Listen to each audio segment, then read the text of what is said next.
Hey, welcome back to another episode of the She's Making an Impact podcast. I'm excited for you to listen to this interview. It's actually on Katie Ferro's podcast. Katie Ferro is one of my students inside of Activate back in the day, who has gone on to crush it in her business. She's actually our bookkeeper now and doing amazing things. She had me on her podcast and we talked about profits in your business, what you can do in your business, the way I structure everything, the way I run my business, how you can earn more, work less, some income streams, and what we're doing with that. We talk about a lot of really cool stuff that I think you're going to love. So we are going to dive in to today's episode. I have Rachel and Ngom on today, and I'm so excited to have her here. I was just explaining to her before we hit record that when I, even as an idea of starting this podcast, knew I wanted to interview Rachel because I joined Rachel's program. It's called Activate now. I joined that back in 2018, I think. Yeah. And for me, that was the start of any journey online, like truly starting my journey online. And it also ended up being the thing that led me right back to bookkeeping and then right back to online business. So it's really cool how all of those connections and steps that you make can turn into things later. So I wanted to bring Rachel on to tell her story of her business, and also so that we can talk about the importance of profit and all the really cool things that it allows you to do when you have a profitable business. And Rachel does this beautifully. So Rachel is the host of the She's Making an Impact podcast. You definitely want to listen to that one too. It's got a lot of content on it now. How many episodes do you have?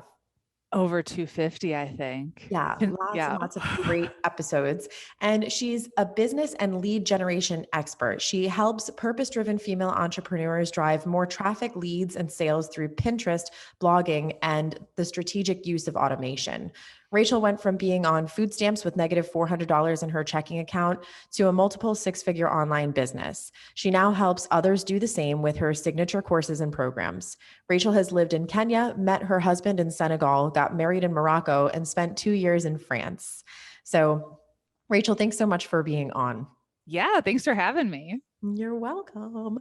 Do you want to tell us a little bit more about you starting your business and kind of becoming an entrepreneur, the things that you did before you started working for yourself, and how you had the idea to get into business for yourself and what that looked like? Yeah. So I call myself an accidental entrepreneur. That was not like my intention at all. I lived in Africa. That's where I met my husband, got my master's in social work at the #1 program in the country. My husband and I moved from St. Louis to Florida, and my intention was to find a job. I really wanted to work with like resettling refugees, something in the social work field, and I couldn't find a job even with my master's from the #1 program. So we ended up struggling financially. We had negative $400 in our checking account. We were on food stamps. I had a new baby. We had a new mortgage. My husband was starting his business. It was like a hot mess. And it was at that moment, I was a part of a network marketing company, and I saw other people having success in that company. And I just thought to myself, if they can do it, I can do it too. I just got to figure it out. And so I failed a lot, and finally was able to figure it out and went from food stamps to six figures within 2 years. And that was incredible. It was like life-changing income for our family. And we moved to France. And at that point, the company I was with restructured everything, and my income was cut in half. And it was like I was working harder and harder and harder. And that's when I realized, even though I was an entrepreneur, I wasn't in control of anything. Like I was still like an employee basically of that company. And so it was at that point that I decided I need to start my own thing. And I had no idea what I was going to do. I had like a million ideas. I was like, I love teaching mindset and all of these things. And I was clueless. And what I realized after hiring a business coach and making that investment is I was really good at Pinterest specifically. And that was like the thing that most entrepreneurs didn't know how to use for lead generation. And I was actually teaching like our teams in network marketing how I used Pinterest to generate leads with my blog and everything. So when I started this business in August of 2017, that was my like secret sauce. And we've been able to help thousands now entrepreneurs with our Pinterest program, Pin with Purpose. And Yeah, that's like how it got started. Yeah, it's so cool because I tell this story sometimes. And so I guess for a little bit more background, Rachel was my first business coach, but she's also now a bookkeeping client. Yeah. And a lot of my bookkeeping clients in the earlier days came through either directly or through connections made inside the program that I joined with Rachel. But how I ended up finding Rachel and joining her program was through a Facebook ad. So I've told the story sometimes, and sometimes I include the name and sometimes I don't. So I'll just say, my story was that I was wanting to teach entrepreneurs the mistakes that they could make on the tax side. I didn't want to do their taxes, but I wanted them to avoid mistakes in the earlier days and get them to understand that they needed to meet with somebody and that it was going to be worth it. And so I was thinking I'd do webinars and that I would charge for webinars. And when I was Googling webinar software, I started getting targeted for Facebook ads about webinars and business. And I didn't understand what it was. I was like, what are these webinars?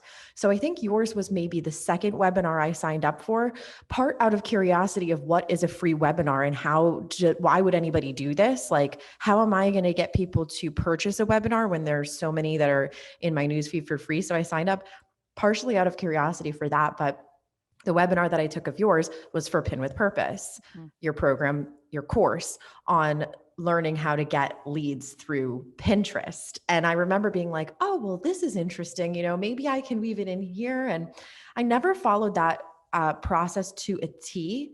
But, I've told you before that just doing really messy, sporadic stuff on Pinterest, I still get people who come and find me and they say they Googled it, but I kind of know that that means that they Googled it and a pin showed up and they landed on my Instagram or Facebook, so the strategies definitely work even loosely implemented. And it's such an interesting thing because I think there's still a lot of people that don't understand the power of Pinterest. Most people don't.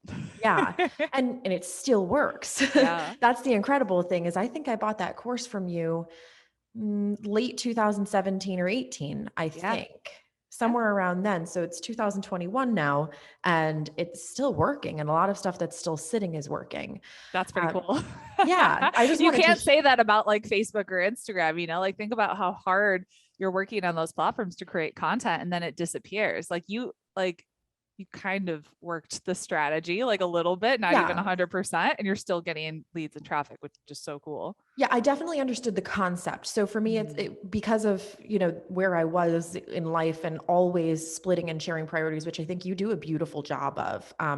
Because as you were telling your story, I was thinking one of the things I think that makes you a quick action taker compared to others is like the hustle in you that says, no, I don't want to do this. And I loved what you said about seeing other people succeeding. And you just knew that that meant that you could too. You just had to figure it out. Yep. I think there's still a lot of people that will look at someone else succeeding and think she's already done it, so I can't. And it's never that way. That's never the case. But anyone that you see that is successful, they started at ground zero too. Yeah. Everyone starts with nothing and you have to figure it out and be willing to suck in the beginning, be willing to fail forward. And then pretty soon, as long as you're consistent and you keep up with it and you don't give up, you can reach that level too. Yeah. Yes. And it's always been something that it was so contagious for me to learn that stuff from you. I'm like, yeah, oh, awesome. I can do this messy and I can do this fast and I can just sort of, and that's basically the approach that I took to Pinterest was kind of, I understand the end goal and I know that this can be perfected, but instead I'm just going to kind of put the pieces together and do the best I can. And I can always go back and edit, and I'm just going to get something out there. But also the power of Pinterest, which is not really what this is supposed to be. We're supposed to get into your story more in background, but the power of Pinterest is really cool too, because not only does it stay and continue to work, but you don't pay to sit there.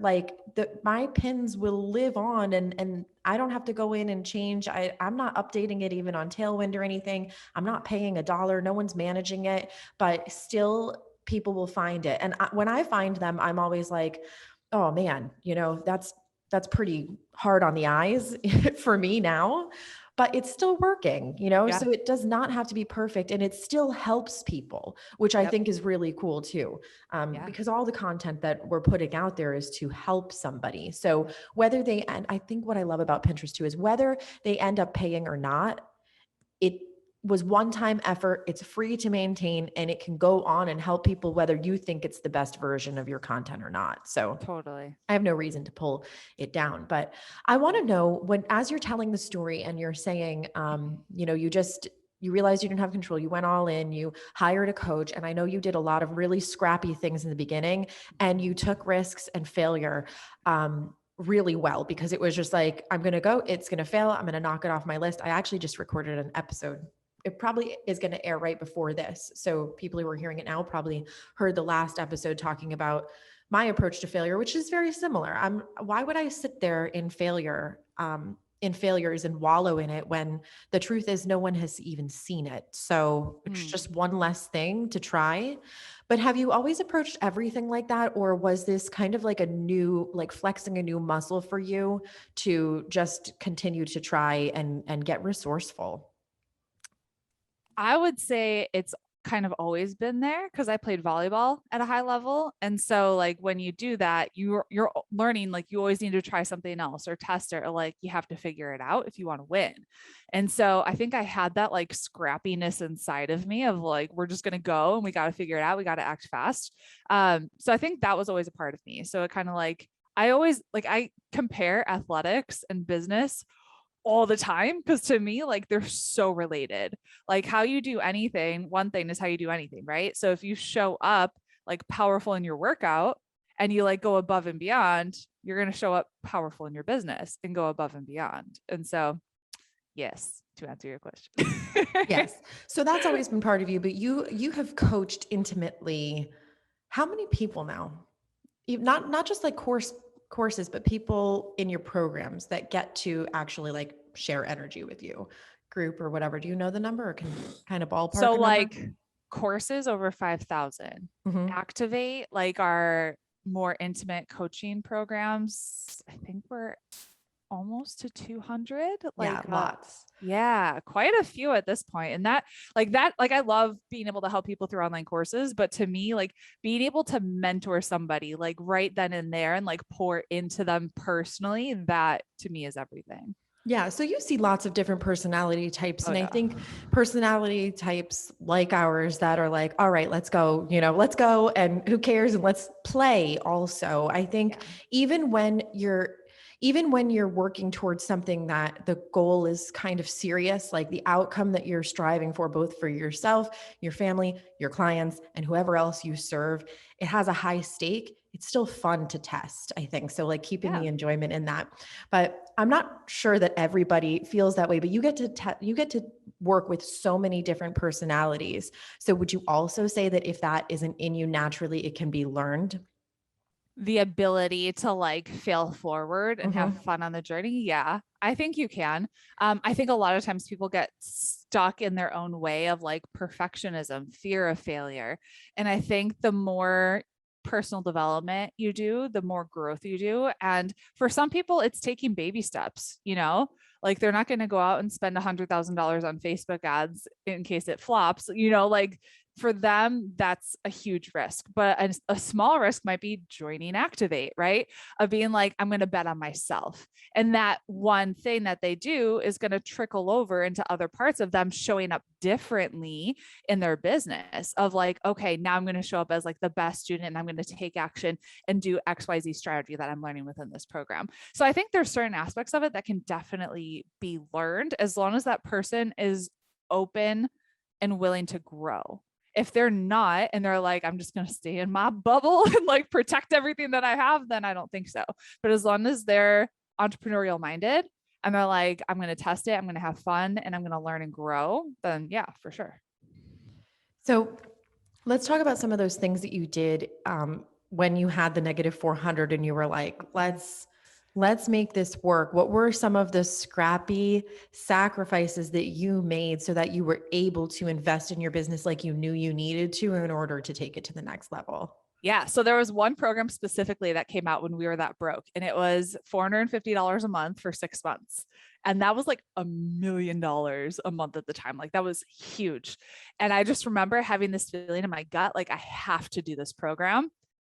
I can't afford it, but I can't afford not to. And I think one of the things that I see entrepreneurs, they have this the limitation that they place on themselves. If I can't afford it, so I'm just not going to do it, instead of asking yourselves, how can I afford it? And so I asked myself, okay, I have to do this. How can I afford it? And so I looked around the house and I'm like, okay, we got some furniture here that we could probably do without. Like, we have a bed that we're going to keep, but I'm going to get rid of our dresser, our bedside tables, our dining room table, our TV, our Xbox. We don't really need this car. We can get a cheaper car. Like, looking all around, and I'm like, what can I sell? Anything and everything, so I can invest into this program. So it was literally just getting scrappy and looking at the resources that I already had to be able to make that investment work. And that program is what took us to six figures within 2 years. Like, it never would have happened if I didn't make that very specific investment into myself. Those sacrifices, that program, and you showing up and probably at like 200% effort When you inside of it. make that investment that like stretches you and is scary, you show up differently. If that wasn't a stretchy investment for me, I would not have shown up the way that I did. Like, I was the best student. I was there for every single call. I did every single thing my coach told me to do. Yep. Yeah. Did you have TJ at the time? I was pregnant with him when I started it. Yeah. Because I remember one of the strategies was to post on Facebook 9 a.m. to 9 p.m. every hour on the hour. And at one of those points, I was, in the hospital giving birth to TJ, and I still had my posts going out 9 a.m. to 9 p.m. Eastern Standard Time every hour on the hour, because it wasn't a surprise that he was coming. Like, I knew he was going to be there eventually. So I just scheduled all my posts in advance so I could be consistent, because I think consistency is a superpower of mine, and you have to show up consistently for your audience to actually trust you and want to do business with you. Yeah, that is a superpower of yours, consistency. But I just want everyone to like pause for a moment and imagine like selling your bedroom furniture while you're pregnant. That is real commitment. That is serious commitment. And scheduling out posts and finding a way to get it done when it seems like you can't. What were you selling at the time? What was your business then? It was network marketing. Yeah, I was still network marketing. I was a floundering network marketer that was trying all the things and sucking at all of them.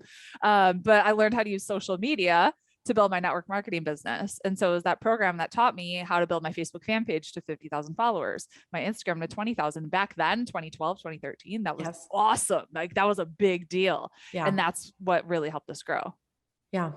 That's so cool. I love telling the stories. And so your business has probably far surpassed even the dreams that you would have had in those days, like that hustle that you were working in. What were you working towards then? What was driving you? What was the biggest thing that was making you willing to sell your furniture out from under you pregnant, schedule posts when you're pregnant and show up? What was the money going to do for your life at that time? What was the goal? It was for TJ, honestly, because I was, he was a newborn baby and we were still in the financial situation. Like, I remember pushing him in the stroller, going to pawn shop, trying to sell like my jewelry, and that being like, no, this is just costume jewelry. It's not worth anything. And me feeling deflated, and then looking at TJ and being like, dude, I can't raise him in that kind of environment. Like, I got to get my crap together and I got to make this happen no matter what. So it literally was him and being like, he can't be raised in this kind of environment. Like, he deserves so much more. You want to talk about some of the environments that you've been able to raise him in now, and how old he is? Yeah. So he just turned 8. He has been able to live in France for 2 years. He was able to live in Senegal for 6 months. He has been baptized in the Jordan River. He speaks fluent French. He speaks a little bit of Wolof. He has been to, Spain. He's been to Italy, eating gelato by, the Tower of Pisa and eating pizza out there, all over France, Belgium, Amsterdam, Luxembourg. All over the Caribbean too. And I'm like, by 8 years old, he's seen more of the world than I ever did until, I was like 25. Right. And that's one of the things, like, I want to be able to provide for my kids that education, because it really is an education. Like, I feel like having that experience of seeing other cultures, he's going to learn way more from that than actually sitting in a classroom, So he just has, at 8 years old, a completely different perspective on life than most people will. When I hear him speak French, like he's speaking French with his sister this morning, and I'm like, man, you speak like a native. Like, he has that accent because he was there at such a young age, and it's cool. It's cool to see that. It's so awesome. And it sounds like it might sound to somebody else who hasn't met you yet or doesn't know your heart that like, oh, that's like all luxuries, but it's not. And aside from the great education that it is, there's something so much deeper to your heart and what you do with your business. So what else has it allowed you to do? Yeah, so we started a nonprofit in Senegal. So my husband is from Senegal, West Africa, and that's where we met. That's really where my heart is. And one of the things that I always tell people is the more money you make, the greater impact you can make on the world. It's hard to make a giant impact when you are struggling to provide for your own family. But once like your family's basic needs are taken care of and your business is doing well, like always be thinking, how can I give? Like, how can I give? How can I contribute? So we started a nonprofit. We've been able to feed hundreds of families that have been affected from COVID. And I'm so excited that we're going to be providing bikes to kids that walk like for an hour every day to get to school in the sweltering heat. So our next thing is like, can we get bikes for them so they can actually get to school and not be like miserable? So yeah, there's a lot of things that we're doing, and always thinking, how can this business, like I'm always thinking legacy, like it's not about us and our family. We're using the money from this business to invest in projects that mean more to us. We started businesses in Senegal. So my husband is there right now. We were able to buy land. We were able to create a solar irrigation system on our land. He's employed people they're growing okra and cucumbers. And we bought 4 cars in cash that we shipped over, that we're doing car rentals and all these different kind of things that wouldn't be possible if I didn't have this business. So we're always thinking like, what investments can we make? What impact can we make? And that's ultimately like, what's our legacy going to be? Yes. What's the name of the nonprofit? Global Mercy Impact. Does it have an Instagram? Not yet. It has a website though. So if you go to globalmercyimpact.com, you'll find it. Okay, cool. Yeah. And are people able to donate straight to it, or does it come? Okay, awesome.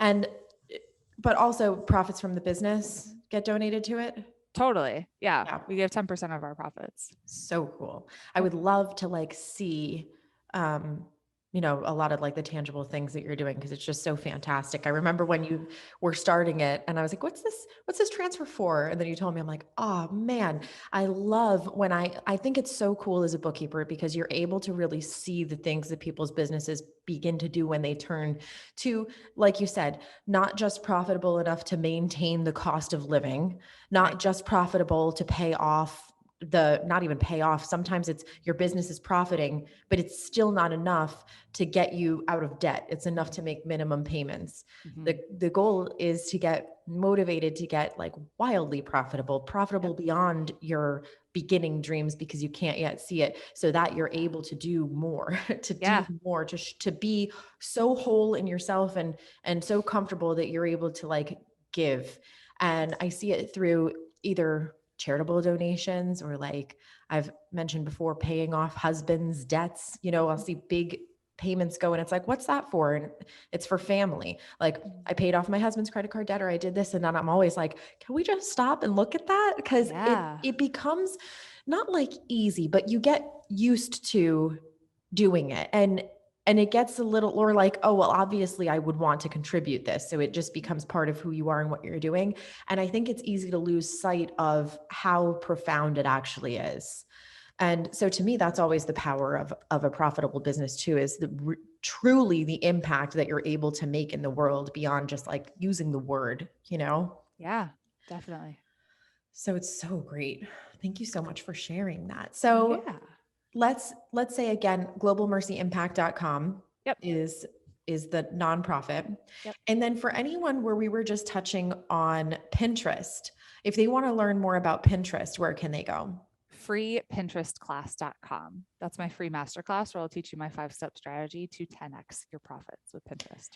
And Activate, is it enrolling right now, or did the next round just fill up? We're enrolling right now. So if you want to learn more, you can go to rachelandgom.com/activate. Yay. And what do you do Yeah. inside Activate? Oh my goodness. We call it business in a box. It's like everything that the entrepreneur is going to need to start and to grow and to start to scale their business. And so when I think about all the different courses that the average entrepreneur like hops from course to course to course, trying to put all the pieces together, and they never quite can because they're missing the coaching and like the overall strategy. That's what we do inside of Activate. So we provide the coaching, the support, and the strategy so they can take all the systems that we already have in place in our business, apply it to theirs so they can fast track their way to success. It's like the average entrepreneur wants to go at like 5 miles an hour and we help you go 70. So it's like, how can we fast track your success? Very cool. So let's talk about streams of income. I know that for you, having multiple streams of income is really important in a lasting, profitable business. Yep. What types of revenue streams do you have in yours? Ooh, okay. So we were just talking about this off camera. The network marketing still provides basically a full-time income 3.5 years later, which is probably my favorite because it requires zero work on my part now, which is awesome. Course income is great because that's 100% passive income on our part. So when we sell, we sold Pin with Purpose this morning from our Evergreen webinar. That's passive, which is pretty cool. I love coaching. It's kind of passive, not totally, because we have a team set up around it. So it's not just me. Before, like when you did the Impact Blogging Academy, which is now Activate, it was me that you were getting. And now in our students, like we have a head coach, we have copy support, tech support, WordPress, SEO. So that I love because it's like diving into their business and helping them get the support that they need. So a lot, and affiliates too. I love doing affiliate stuff just because I don't have to actually create the program myself, but I get to provide something for my students that could really support them as well. So those are more like passive income things that come in. And then I love taking the profits that we're making and reinvesting it into things outside of my business. And so like we reinvest a lot into the business, but then I pay myself a decent salary. I don't live off of that entire salary. We take it and invest it into, Vanguard. We invest it into my husband's businesses in Africa and different things there. So we're always thinking, how could we diversify and create other streams of income that are way more diversified? So we're not just in like one sector, one thing, and we're able to grow those investments over time. Because our ultimate goal is to be able to financially retire by the time we're 40, which is, and my birthday's next week. So in like 6 years.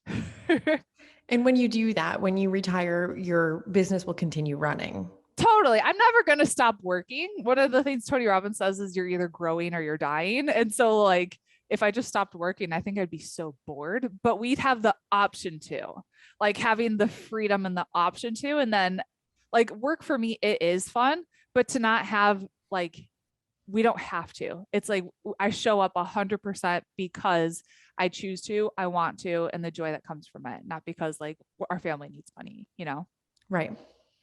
What does your calendar look like these days? How protected? Very protected. Oh my gosh. Mondays and Fridays, I don't have anything scheduled on those days. So Friday, let's see, TJ's in basketball camp this week. So when he's at school, like it's a little different. He was in virtual school and Gabrielle was home all last year. So last year was like a crazy year of me doing like a couple hours on my business, hardly, like it is wild. So now I'm like, oh, I have some more time. So Fridays are fun Fridays typically. So I might, get a facial, a massage, get my nails did, although I'm getting my nails done today because look, they need them. Mondays are, the only thing I have scheduled is with our sales director, and Monday I might, focus on the things that I need to focus on for the business.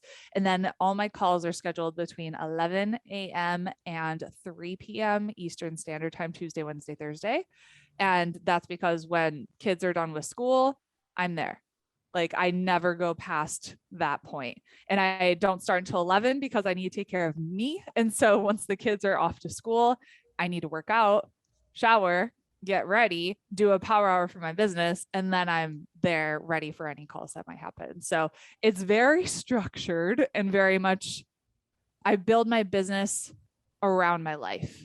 So like 100%. family and myself, my faith, like all that comes first. And then business is what like I fit into the pieces after that. And it's very structured like that. Yeah, because you can let it take over, or you can Oh, just yes. realize that you're the one in control. I think it can be really hard when you come out of being an employee to even recognize that you have that ability, Yeah. especially when you're starting. I think that a lot of people are like, this is what works for my client, so I have to make that work, especially if you don't have like a scheduling system in place and you haven't thought about what hours you want to work. Yeah. I was just having this conversation with somebody yesterday. I'm like, yes, like you choose that. Yeah. You put that there, and then you make sure also in your calendar that you can deliver what you're saying while maintaining those hours. Yeah. So that you don't have to dip into elsewhere. I'm Yeah. not as good as you about making sure that I never dip in. I do a lot, like a fair amount of stuff still at like 9 p.m.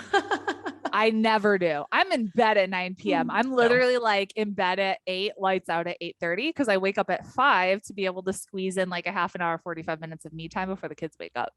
And so that means I have to be in bed early. Otherwise, Was never my thing. Tried it and I'm like, nope, this is one of those nope. things. I did try and I'm like, this one doesn't work for me. So I remembered that even though I was seeing tons of like morning routine stuff for entrepreneurs, Yeah. again, I can choose whichever one fits for me. So I'll do calls Yep. sometimes at 9 p.m. because I still like to do what I'm doing, but I don't want it to come from the day.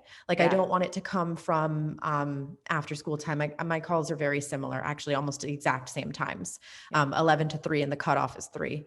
Yeah. So my sitter comes at 10 and then I don't take a call until 11 because that allows me time to like leave and Yep. not have it be so rushed and stressed. Yep. Yeah, it's so important to protect. And the other thing too is to remember, I always say this, and it's just like you have to say it 100 times before I think it actually clicks to somebody, that the business exists to support the life. So if Yes. the business takes from the life, you've already broken the idea of success. It can't be like that. In seasons, it can, when it's clear that that's what needs to be done in this moment, this temporary period, to kind of cut something else off. Yep. So that's like for you, that was the season where you were invested in the program and doing all of the things that they said and figuring that out to allow you to get to the point where you were comfortable enough to scale back. Yep. For others, it can be proving that they can quit their job and then quitting the job. And then the season that comes after and getting yourself back up to a comfortable level, but it can't be built like that long term. That's a recipe for burnout, which I mean, like everything that I share is usually a failure that I've experienced personally. And I'm like, I've burnt out. Like I worked all the time when TJ was a baby to get to that level. And I didn't have boundaries. I gave myself adrenal fatigue. I gained 30 pounds. I was sick every single month. And I felt like a terrible mother because I was just like on the couch, like either throwing up or strep throat or something. And TJ was wanting to like sprint around. And I'm like, I'm too tired to chase after you. So I learned like boundaries. I have to take care of myself. Otherwise, I don't have a business. I don't have a life. Like I got to take care of me. Yeah. And then it's like a click and Yeah.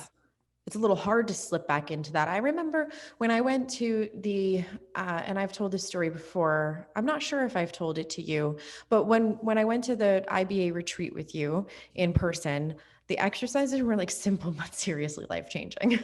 So for me, the one was, and I always tell people too, I'm so guilty of telling people to take pen to paper and write stuff out, but I don't do it. I don't ever do it unless, I mean, I really still don't ever do it. It's very rare that I do. But when I was there with you and you're like, all right, here's 10 minutes to do this, and we're in person, I couldn't like pretend to write. So I actually was like, all right, I guess that, this is my 10 minutes. I'll write it out. Yeah. But writing out my perfect day then was like so profound for me, because for where I was and like how my story went, I had everything that I wanted. It was just tiny little tweaks that could have been slightly better, like slightly improving the experiences.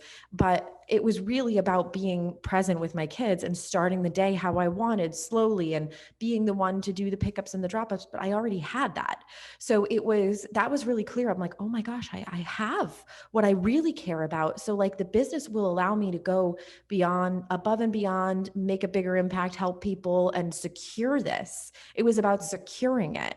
But I was like, I can't sacrifice this, especially because my kids were so young. Nora was just over a year at the time that I did this, and CJ would have been 3. Yeah.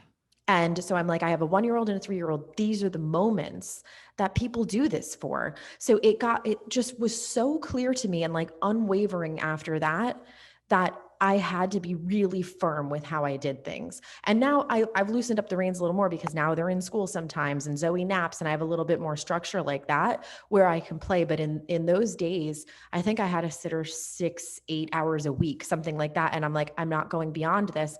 And in some seasons I needed it, but like, I was like, this is for this week.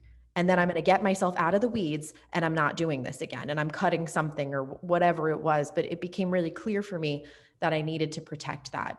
The other thing, I'm not sure if I ever told you, maybe I did, but we had to write down 3 things that day. 3 things that we wanted. And I looked back on it 1 year later when we were supposed to, the next January. And I think it was like, what was it? It was a baby. I'm trying to think of number 2. A baby, fixing the backyard.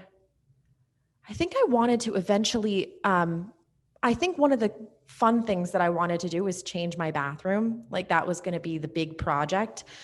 And then oddly, that fall, I had like mold and water damage where like it had to be done and it ran somewhat through insurance. But yeah, the bathroom got changed. I wrote 3 things on the list. And within 1 year, those 3 things were there, including the baby. I have to find it. But I was like, wow, look at this power of intention and the power of just like clarifying what you even want. Yeah. And as much as it might seem like you can't will in a baby, in your exercise, I remember like one of the things that came up for me was, like I had a miscarriage before that. I don't think I've ever shared this on the podcast, but I'm pretty open about it. I had a miscarriage shortly before we went on that trip. And when we were going through some exercise, somehow it came up in my mind and I realized that I had been like avoiding it. Like I was telling myself it was okay. I was telling myself it could be worse. And I wasn't allowing myself time to even like see it long enough to heal it. So I was like intentional about healing it, like mentally allowing myself to think about healing my body. It's such a strange, it sounds strange and it sounds like hokey, but for me, it was really real. I was pregnant the next month. I know. I remember like seeing you at the event, like tears of this is like your intention. A month later, you're like, I'm pregnant. And I'm like, yeah, wow, it's crazy. Cause for me, it was really profound. I was like, I haven't healed this. And like, I sat there doing whatever closed eye exercise we were doing. And like in my mind, it was like coming from my head straight down into my abdomen, like healing. I was picturing like, I was just picturing it and I could like almost feel it. It was so crazy. It was so crazy. But it's kind of like, I guess what I'm getting at here is the intertwined nature of business and your life. And so for me, it was, I knew I wanted that 3rd baby. I knew I wanted to protect my time with my kids, but I knew that I wanted to make contributions to the house, have some autonomy and some control. And but I protected that. And in protecting that too, in protecting your time and closing down your schedule, you have to get so much more resourceful and creative in the way that you get help in your business, the way that you outsource, because you can't run a business like these in 10 hours total. So you need to pull hours elsewhere. You need the hours, but they don't have to come from you. And then you need the offers to be structured in a way that you can deliver them, that they add value to your clients, but to where you're not working 40 hours. You have to get really creative. I actually think that it makes the way that you think about your business so much more expansive to cut down the hours that you allow yourself to work. Yeah. Cause like my offers completely changed when, I became pregnant with Gabrielle and TJ wasn't in school anymore. It was like before, when I first started this business, I was doing private coaching and people would get an hour a week with me. It's a lot. Oh my gosh, I'll never do that again. Like now when someone works with me privately, we work together for an hour a month and that's plenty. Like we get coaching on Voxer all throughout the month. And so they're getting coaching, but it's more on my time when I choose, as opposed to like, we have to put this on the calendar every week. Because when I did that, and then I had like 7 or 8 private clients at once, if I wanted to go on vacation for a week, I'm like, oh crap, I'm back to back to back to back to back all one day. And that entire day is gone. And so getting really creative with your offer. And when you decide to work less, you can be creative with your time. And I guarantee you'll end up working way more efficiently. Like if you give yourself an hour to do something, it'll take an hour. If you give yourself 5 hours, it'll take 5. Right. Yep. And so when you're like, okay, I have 1 hour to sit down and get this done, it's like, you get it done. Right. So intention. For sure. Including like you'll get it done in that hour, and if you have to pay someone else to do that task so you can free up that hour, then you will. And if you realize that you don't have enough money to pay someone to do the task, then you realize not only have you been underpaying yourself, because if you can't pay somebody else a fair wage, it means that you were working for less than a fair wage, really. And that you've got to change the offer. It has to be priced more. And then when it gets priced more, like how do you make it so that it's still valuable to the client? And that's really the thought process. It's as simple as that. But it's not that simple. It's not easy, but it's simple maybe. And it becomes easier. But yeah, I think locking down the calendar and saying like, what am I available for?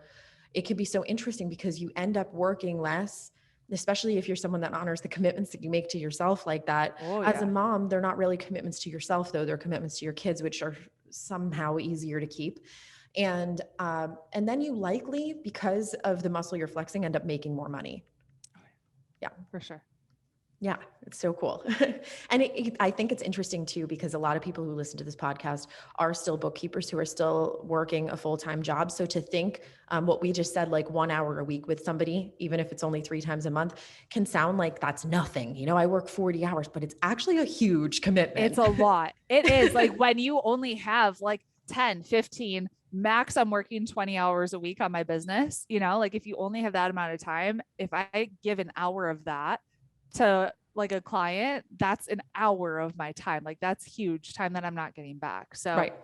Time that you need to have help, time that you need to think about where your kids are going to go, time that prevents you from kind of moving more freely. And to me, that's almost everything right now. I have these couple of days of structured time. And one thing that I've been so good about doing actually is like looking in advance and blocking vacation periods. Yes, so you have to. Yeah. I'm like, I'm not working here. I'm not working here. And then I just block it on my calendar so that no one can book.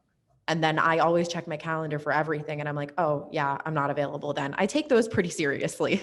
Have to. Yeah. That was one of the more fun things I started doing, because again, when you get started, you can think, well, I only work 2 days a week. That's enough. But as your goals and priorities change, then you got to give yourself vacations too. For sure. So is there anything else that you would like to share? Anything that comes to mind about just the impact that you're able to make specifically through having a profitable business? Because you can't do these things if your business isn't profitable. So is there any cool story of like when you were able to do something that if you were still just barely making ends meet, you wouldn't have been able to do? Yes, but I think what will actually resonate with your people more is the story of when we gave when we couldn't and we didn't have the money to. So back when I was in grad school, my husband just lost his job. So we didn't have money coming in. I was like, okay, we need to take a leap of faith here and give.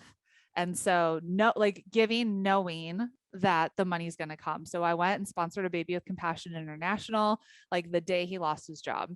And that's one of the things, I've learned a lot from Tony Robbins over the years is if you won't give a dime out of $1, you're not going to give 1 million out of 10 million. So even if your business isn't as profitable as you would like, start giving now with what you have. We just did this in our challenge that we had last week. I was like, I don't care how much you give. Start with $5. Start with 5 minutes of your time, but start now because your life isn't going to become less complicated over time. It's probably going to become more complicated, right?